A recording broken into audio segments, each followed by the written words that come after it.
It is Wednesday, April 12th, 2023. This is another edition of Baseball Today. That is my man, Trevor Plouffe. I am Chris Rose. Producer Dan along for the ride as well. A ton of day baseball on this hump day. Did you like playing day games on getaway day? Yeah, I mean, I liked when they were done. I hated playing the getaway games because your body is so used to, being up at 7.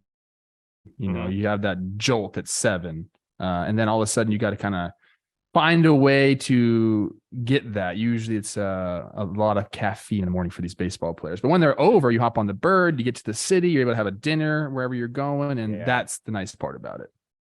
Yeah. I mean, you can hear my dog does not like day games either. She's very, very upset about it. I can't hear. The Blue Jays. Oh, really? You can't hear Sydney? She's awfully loud. It's going to be a busy day around here. We got a lot of stuff going on around the house. So I apologize if you hear my dog. No big deal. The Blue Jays are going to play their second home game in their kind of new-ish palatial estate, even though it's one of the older stadiums around. What did we think of the new look? Well, I like KK. There's an article that said he conquered the wall in the north, which I just love the Game of Thrones reference there. So I'm all about that. I like the blue. The new blue looks good. I like the dark blue. It just seems more professional to me. And it's all new. Whenever you get like a little new paint job on something or you wash something, it just looks better. This to me looks like almost like a completely different park. I'm all about it. Yeah. How about that little wall out there in left center? I'm interested in it. You can put a big old advertisement on it, right? Yeah, like you're going to see anything from it. What it does do is one of the greatest home runs in baseball history was Joe Carter's down the line in that stadium, right down the line. So I don't think that gets out today. That's kind of messed up when you think about it.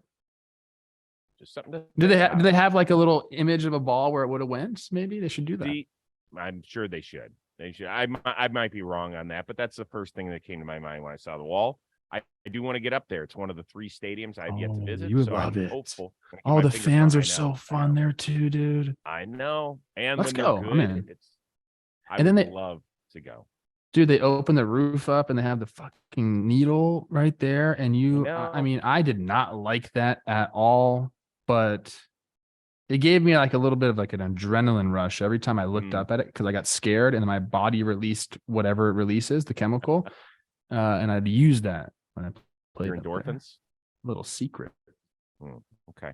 All right, here we go. The Rays, congratulations. You are 11-0. Best start in baseball since 1900. The 87 Brewers, the 82 Braves both went 13-0. So how glued to what they're doing are you right now? I don't know if I'm like necessarily that interested in like this record and how far they can go. I do love watching them play. Some of the stats that have come off of this winning streak are nuts. They've only been behind in 5 innings out of 99 that they've played, and that was all in one game. So there's been 10 games that they just haven't been behind at all. They've had the lead in every single or they've never been behind. They haven't had the lead, obviously, some 0-0, but some of the stats that are coming out of it are nuts. If you go look at what they're doing on the pitching side, it's crazy. What they're doing on the hitting side, it's crazy. The power, the slug, as a team, I believe they have a 944 OPS. Like, things are going all Rays right now. And go check out our shop, Chris. We got a banger of a new Rays shirt. We have a MLBPA collab going right now, and the shirts are off the charts, especially the Rays one. Go check it out. But yeah, I'm not that interested to answer your question in the record necessarily. I'm just more interested in like just watching these dudes perform because I think they're shutting a lot of people up. And I know it's been, we talk about the competition, whatever it is, but the way they're winning these games is awesome. Yeah. I mean, it's more like I'm checking them out more than it's must see streaming or TV, depending on where I am. That's just kind of the way it is. Because you're not about the start of the season. I mean, I guess I'm curious to see if they can get to 14-0. Can they get to 15-0? Today's going to be a tough one, right? Chris Sale, we'll see now his 3rd start back. He's going against their top pitching prospect, Bradley, who had to be called up because of the injury to Eflin. He got put on the shelf. So this is, maybe today is the one that ends. But if they get today and then they got a day game tomorrow and then they face let's see who they face on Friday. And it's not a questionable team. Oh, it's the Blue Jays. Yeah. So there you go. And then the Cincy, and then I think to Houston. So then all of a sudden things, you start to perk up a little bit. Listen, if they get to 15, then you definitely want to see them get to like 20.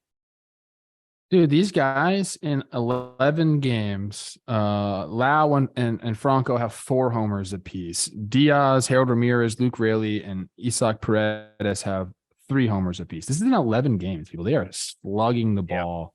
And that's what we were talking about coming into the season. Are they going to be able to hit 1 through 9 enough? And they're like, fuck you guys. By the way, check this out.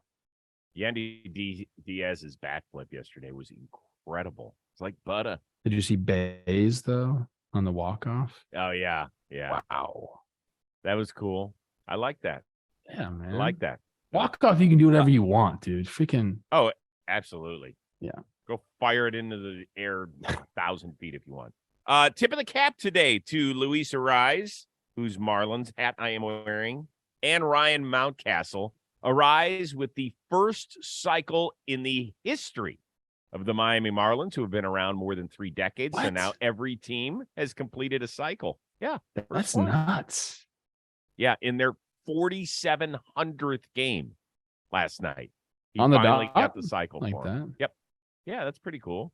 Ryan Mountcastle, in the meantime, grand slam, another homer, 9 ribs for him. That tied an Orioles franchise mark. So both awesome accomplishments, but whose stat line would you rather have from last night? This is an absolute no-brainer for me. I'm taking the 2 homers and the 9 RBI because, dude, we're talking counting stats here. Counting stats still get you paid, and to have 9 in one game, that's like a solid month for people sometimes. So I'm taking that all day. I love the cycle. I wish I never hit for the cycle. I think I got like 2 doubles, a triple, and a homer once. Didn't have the single. You like to have that. You have the ball, then you can write, who you hit the cycle off, all that stuff. That's nice. But 9 ribbies and 2 homers in one game, that's eating. That's what we call, you went to the plate and you ate. So I would take Ryan Mountcastle's stat line 100%.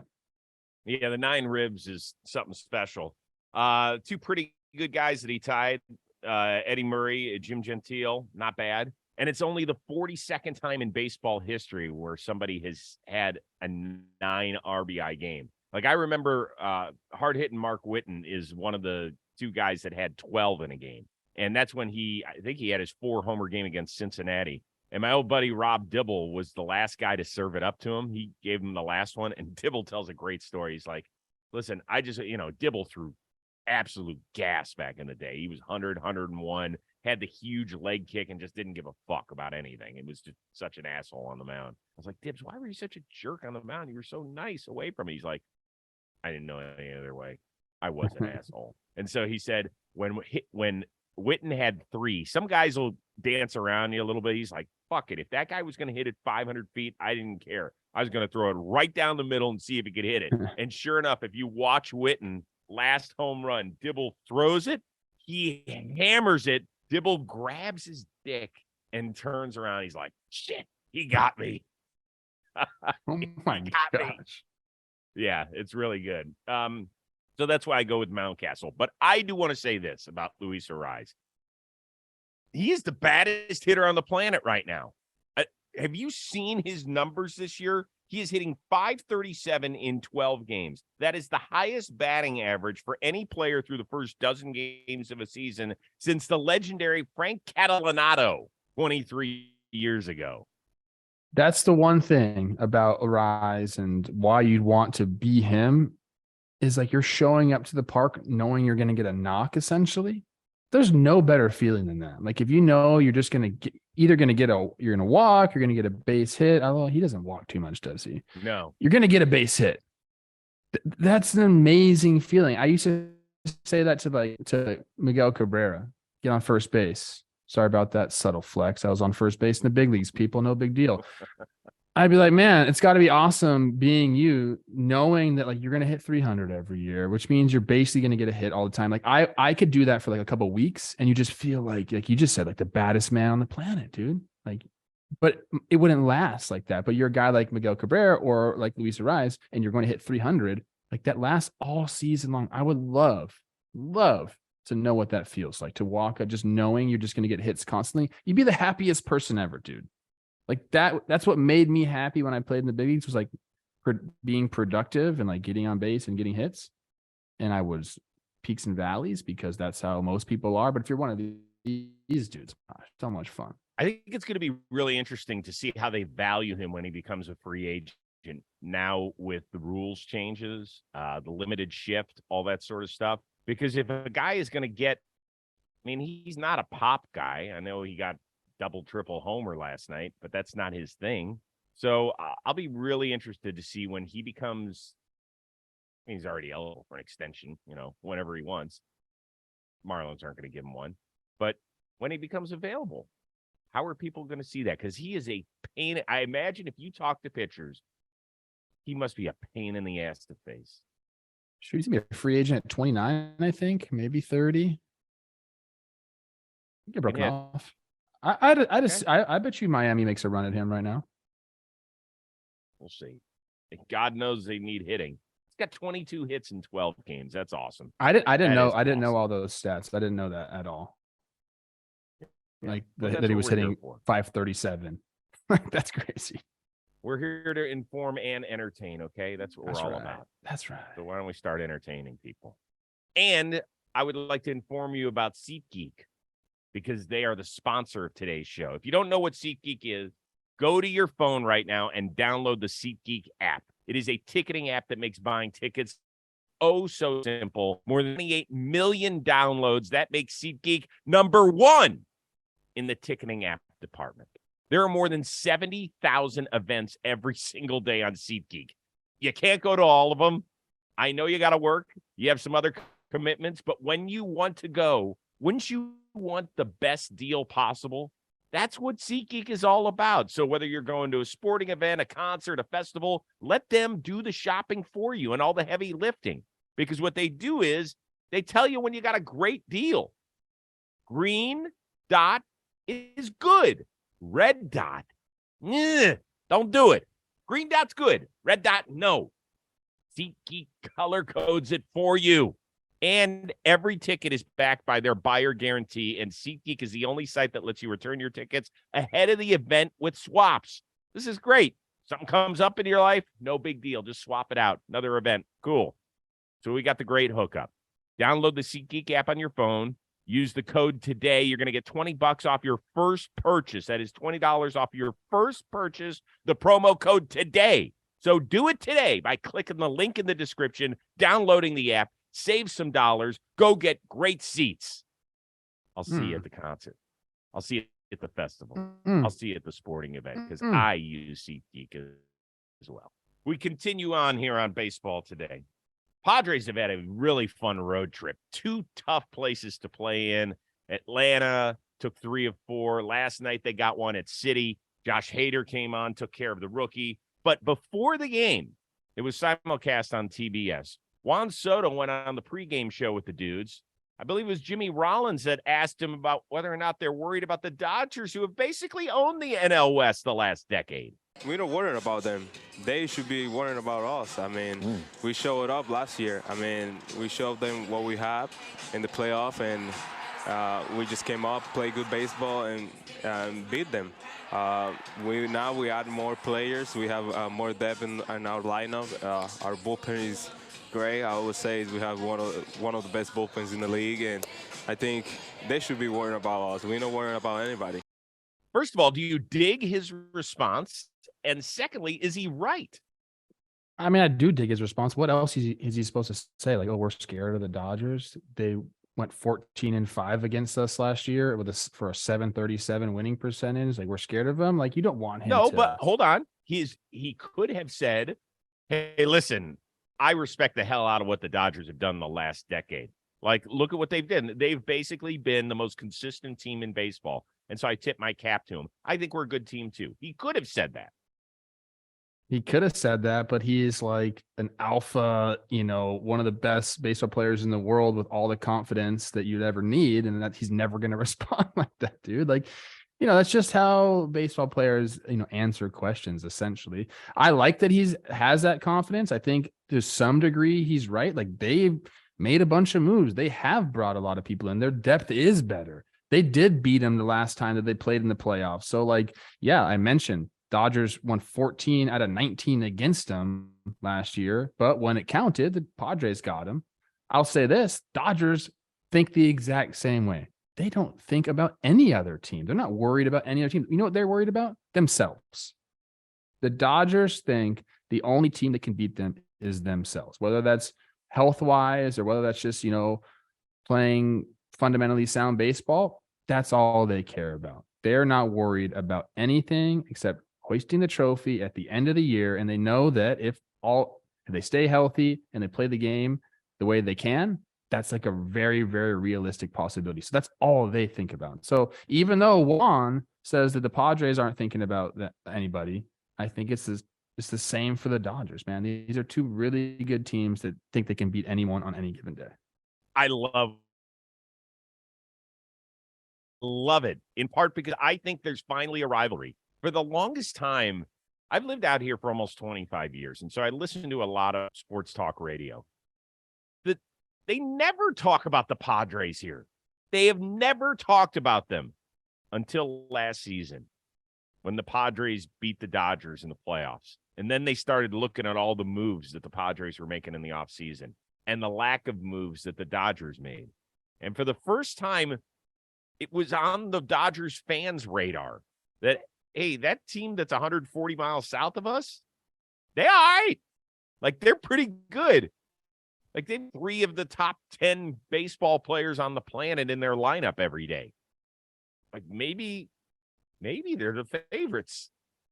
And I still think that, I forgot who I picked. I think I picked the Dodgers to win the division, but I picked the Padres to win the World Series. Because I do think they're going to continue to go make some deals before the trade deadline. I think in less than 10 days when Tatis gets here, I think it's going to be the biggest story we've seen in years, to be honest with you. I think he's going to change the entire complexion of that lineup.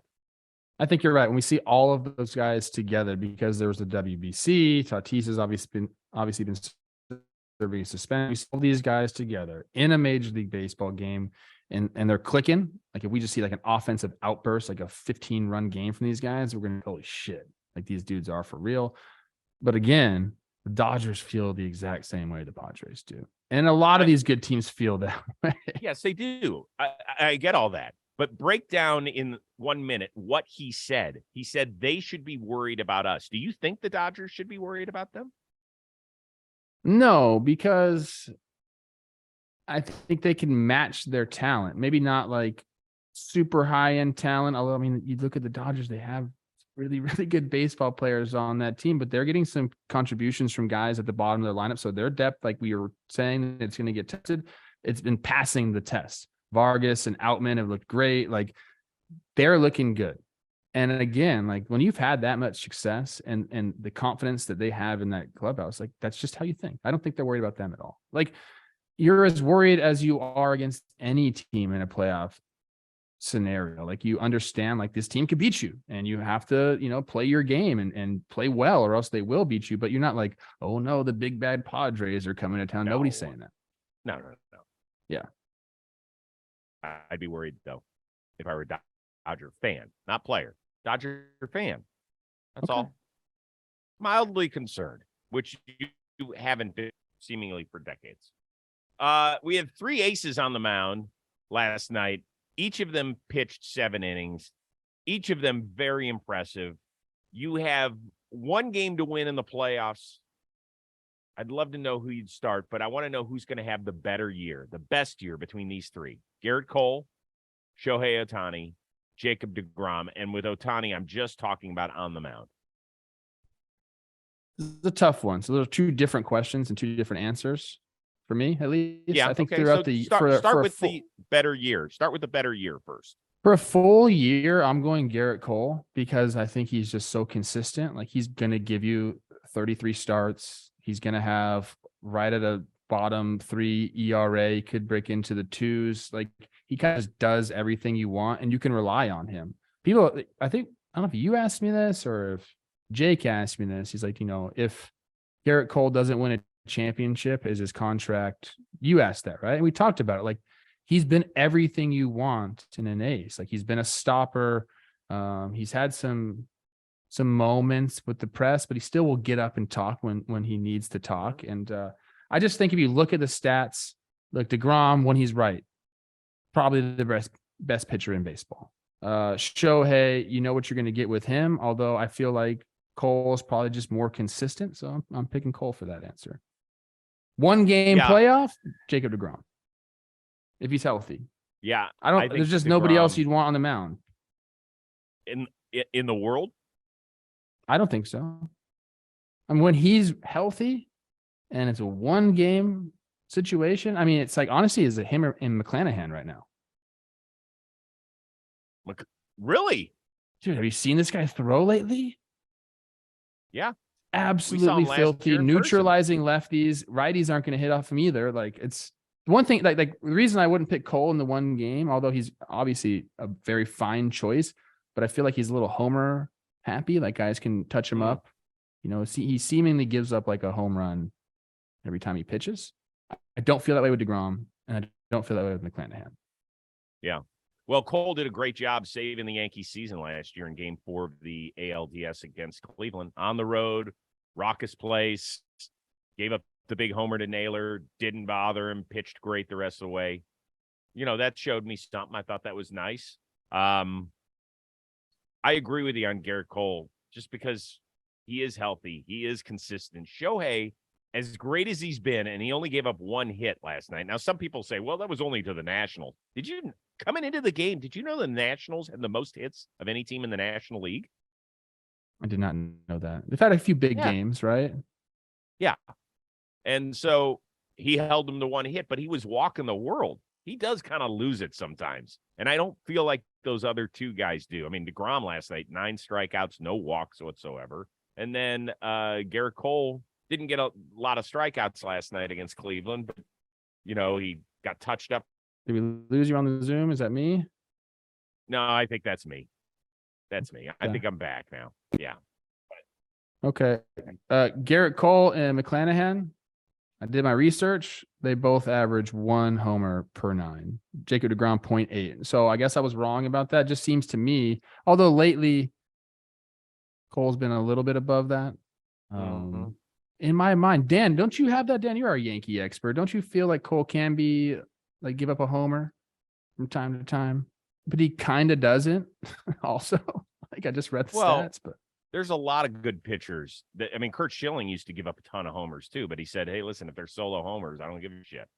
Rosie, Cy Young 5, Cy Young 2, Cy Young 4, Cy Young 2, Cy Young 9. That's Garrett Cole. You can talk about this dude however much you want to talk about him. Make fun of his spider tack answers because they are hilarious, and I did forget about him, and I'm happy I saw him again. But this dude's a beast. He is a beast. I think really, he's really good. You think he is the truest ace in the game right now? I mean, Sandy, you can talk about as well. Yeah, but this guy's been so consistent for so long. That's the thing. I don't ever have a question about his availability. Everybody else, it's always something. There's something going on with him. He is there every 5 days, and that means a lot. When you could not only be there, but know that you're going to save your bullpen every 5 days with the way the teams burn through guys and are so reluctant to let guys go a 3rd time through the order. Garrett Cole, you're like, okay, punch your ticket for 7 innings and I'll see you in 5 days. He's also never going to get into trouble or like do anything like that. Like, I don't know how much that means to people, but like for an organization that pays you $300 million or whatever, like you want someone like Cole that's just like all about his job doing it. Yes. Listen, would he like a redo with the spider tack? Absolutely. Did he look foolish? 1,000%. But he wasn't the only one. It was poorly handled by a lot of people. But once again, if that's like the one we're going, ooh, that's it. Like, that's not that bad at all. It's just not. It's not. He has been worth every penny they've paid him, and he has been masterful on the mound. Before we get out of here on the podcast and YouTube side of things, since you are now the guy in charge of telling us thumbs up or thumbs down on every sort of celebration, the Orioles have gone from the homer hose to the sprinkler when they do anything good, where guy hits a double, and now the guys in the dugout are spitting like a sprinkler. Yay or nay? I can't believe Kyle Gibson is letting this go on. I'm off of the sprinkler. It's too much. It looks unsanitary, just like you mentioned, the dong bong or the homer hose. Like a bunch of guys just spitting there on a double. Like, at least give me an RBI double or something like that. We actually just ranked or gave our thumbs up, thumbs down on all these celebrations on Talking Baseball. That'll be out later today, so go check it out. We even came up with some for your favorite team that doesn't have celebrations. We made some for them. Sprinklers I'm out on. The homer hose, I think where I've landed with that is I like it because it's unique, but it doesn't look very show. It looks like they put it together last minute. Like, let's upgrade the homer hose. Like, let's make a real, like, the funnel's too small. Get a big old funnel. Let's do it. It's the show, people. Like, if you're going to go all out and do a home run celebration, like, you gotta do it. It's the big leagues. So make it big league. I think there's few things more disgusting than spitting. I hate it. I just like can't get into it. I'm not a fan of it. I don't like seeing guys spit in the dugout. I definitely don't need to see them spitting water like they're sprinklers. Sorry, I'm all about fun. Let's find something better. Challenge yourselves. Do something sanitary. That is brought to you by the Health and Safety Department of John Boy Media. Okay. You got one of those now? Oh, yeah, we have everything. If you missed the all hands on deck meeting, we've got everything now. I'm kind of scared. I stay in my little lane over here. All right, that's going to do it for us for today. For our one-of-a-kind producer, Dan Rourke, the always entertaining and sometimes sanitary Trevor Plouffe, I am Chris Rose. We will see you Thursday on Baseball Today.